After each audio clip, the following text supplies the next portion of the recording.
Hi, everybody. My name is Angel Ford, and I am a licensed clinical social worker, and I work as a clinician here at Ambitions of Idaho.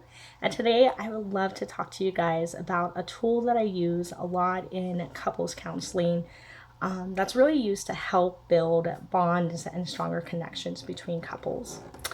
It is called The Five Love Languages.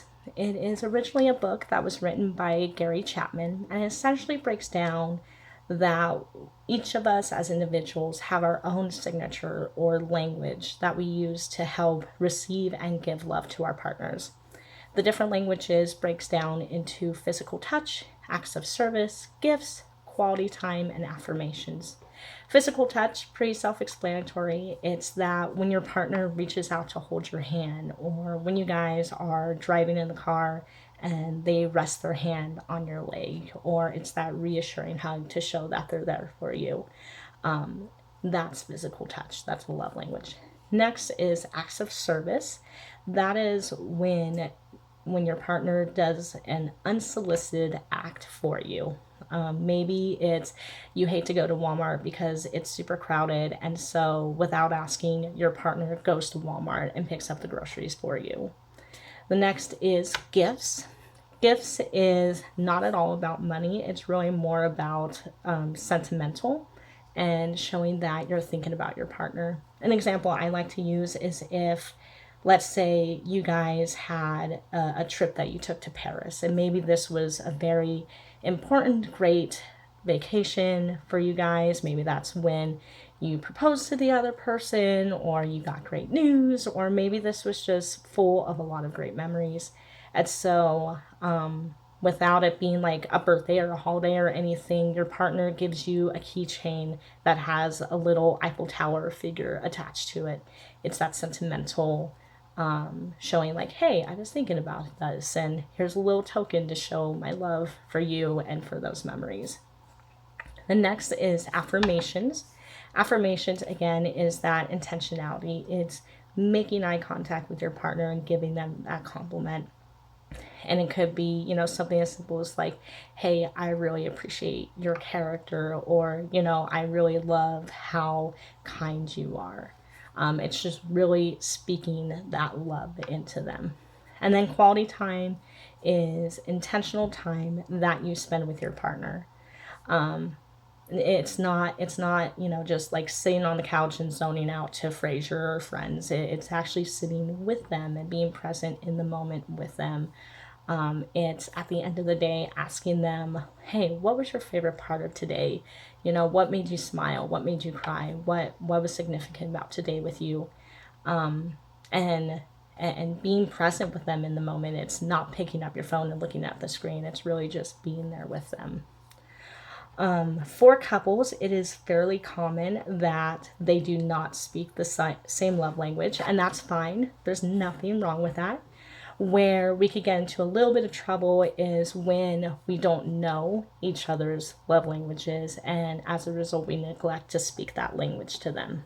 So, an example is, let's say your love language is acts of service, but your partner's love language is quality time. And let's say you guys both have a day off and you spend that entire day just doing acts of service for them. You clean for them, you wash the dishes, you go grocery shopping, you cook the dinner, you pick up, you do laundry, you fold laundry, you put away, and all day you are just spending doing for them so that they can feel loved and they can just relax on their day off. But if your partner's love language is quality time, they just spent their entire day off without you. And so at the end of the day, they're frustrated and upset with you because for them, you weren't showing them that you love them. And so we get into this conundrum where you both go to bed feeling frustrated and upset and unappreciated and unloved when you just spent the whole day trying to tell them that you love them. So then, if we go back and in this scenario, we both know each other's love languages, right? So yours is still acts of service, your partner's is still quality time, but this time, it's your day off, and maybe you clean a little bit because that's still how you show love, and that's okay. But you also know they want me to come and sit with them. So that's what you do. You come and you sit with them, and your partner knows what your love language is. They saw that you clean, and they saw that you came and stopped and was with them in the moment. And so they appreciate on two folds. They're seeing that you're speaking this double language just to show your love for them.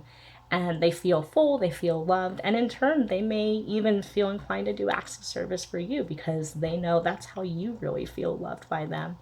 And so now we're both going to bed and we're happy and we feel appreciated, and most importantly, we feel loved. Another thing that I really like to emphasize about this tool is that you don't have to just use it with your significant other. You can use this for really any relationship across the board. Family members, mom, dad, uncle, cousins, for your neighbors, for your best friends, for your kiddos, for your teenagers. Really, if you can think of a relationship that you want to show love towards someone, you can use this tool. If you don't know what your love language is and you would like to find out, a really neat resource is actually the website. It is 5lovelanguages.com. That's the number 5, not spelled out, 5lovelanguages.com. And they actually have a quiz online that you can take for yourself. And you can actually even take it for your kiddos or your teenagers if you want to know what theirs is to help fill their bucket. So that is the 5 love languages, and I hope that you guys find this as useful as I find it, and we will talk later.